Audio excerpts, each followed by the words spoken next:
નમસ્કાર દર્શક મિત્રો, સત્યમેવ જયતે લાઈવ ન્યૂઝમાં આપનું સ્વાગત છે.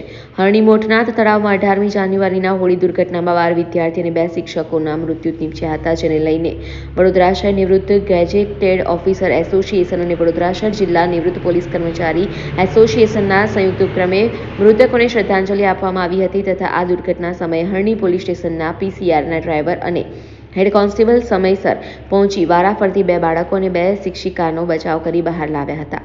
પોલીસ કર્મચારીઓની સારી કામગીરી બદલે તેમને સન્માનિત કરાયા હતા.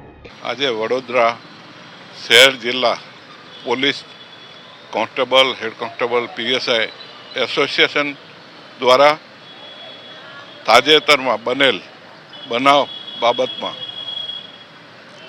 જે મરનાર 12 બાળકો છે અને 2 શિક્ષિકાઓ છે, એ 14 જણને શ્રદ્ધાંજલિ, ભાવાંજલિ અર્પણ કરવા માટે અમે સૌ એકત્રિત થયા છીએ.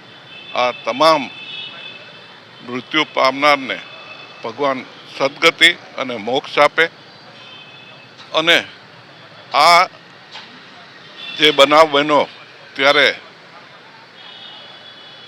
શહેર પોલીસના 2 પોલીસ જવાનોએ બહાદુરીપૂર્વક કાર્ય કરી અને 4 વ્યક્તિઓનો બચાવ કરી ઉમદા કામગીરી કરેલી છે. એ પ્રશંસનીય કામગીરીને બિરદાવવાની છે અને આજે એ માટે જ અમે સૌ એકત્રિત થયા છીએ.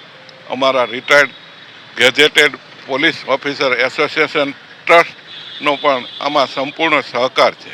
ગઈ તારીખ 18/1/24ના રોજ હરણી તળાવ ખાતે જે ગોઝારી દુર્ઘટના ઘટી, જેમાં 12 બાળકો અને 2 શિક્ષિકાઓનું મૃત્યુ નિપજેલ, તે નિમિત્તે તેમના આત્માઓને શાંતિ મળે તે માટેનો શ્રદ્ધાંજલિનો કાર્યક્રમ રાખેલ છે.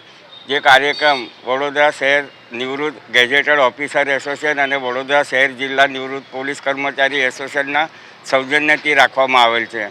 વિશેષ કરીને આ જે એક દુર્ઘટના બની તેમાં 4 અને 47ના મેસેજ ઉપર હરણી પોલીસ સ્ટેશનના પીસીઆરના ડ્રાઈવર હેડ કોન્સ્ટેબલ જોગડિયાભાઈ રાઠવા અને એમના હોનહાર ડ્રાઈવર રાકેશભાઈ રાઠવા વિધિન સમયમાં પહોંચી ગયેલા. એમને વારાફરતી 2 બાળકોને અને 2 શિક્ષિકાઓનો બચાવ કરી બહાર લાવેલ છે. તે માટે તેઓને ઉમદા કામગીરી કરેલ છે.